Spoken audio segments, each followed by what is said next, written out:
Sir ಈ ಗನ್ನನ್ನು ಎತ್ಕೋಬೇಕು ತಾವು. ಈ ಗನ್ ಎತ್ಕೊಂಡು ಇಲ್ಲೇನು ತಮ್ಗೆ ತೋರಿಸಿದೆ ಫಾಸ್ಟ್ ಚಾರ್ಜಿಂಗ್ ಸ್ಟೇಷನ್ ಆಪ್ಷನ್ಸು, ಇಲ್ಲಿ ಸಿಂಪಲ್ಲಾಗಿ ಇಲ್ಲಿ ನೋಡಿ ಹೀಗೆ ಮಾಡಿ ಹೀಗೆ ಹಾಕಬೇಕು. ಆಗ ಕನೆಕ್ಟೆಡ್ ಅಂತ ಬರುತ್ತೆ ಸರ್. ಕನೆಕ್ಟೆಡ್ ಅಂತ ಬಂದು 2 ಸೆಕೆಂಡ್ಸಲ್ಲಿ ನಿಮಗೆ ಫಾಸ್ಟ್ ಚಾರ್ಜಿಂಗ್ ಅಂತ ತೋರಿಸುತ್ತೆ. ಇಲ್ಲಿ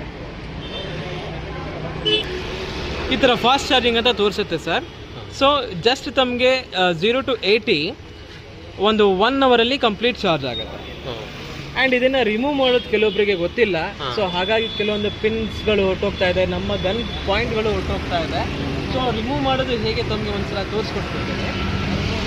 ರಿಮೂವ್ ಮಾಡೋದು ಜಸ್ಟ್ ಇದು 1 tap, on and of button ಇರುತ್ತಲ್ಲ, ಅದನ್ನು 1 ಟ್ಯಾಪ್ ಮಾಡಿದ್ರೆ ಇಲ್ಲಿ ಸೌಂಡ್ ಬರುತ್ತೆ, ಟಕ್ ಅಂತ ಸೌಂಡ್ ಬರುತ್ತೆ ನೋಡಿ. ಈಗ ಸೌಂಡ್ ಬಂತು. ಸೊ ಇವಾಗ ತಗೋಬೋದು. ಸೌಂಡ್ ಬರದೇ ಇದ್ರೆ ಹೇಳಿದ್ರೆ ತಮಗೆ ಪಿನ್ ಸಮೇತ ಬಂದ್ಬಿಡುತ್ತೆ. 5,000 ರೂಪಾಯಿ ಖರ್ಚಾಗುತ್ತೆ.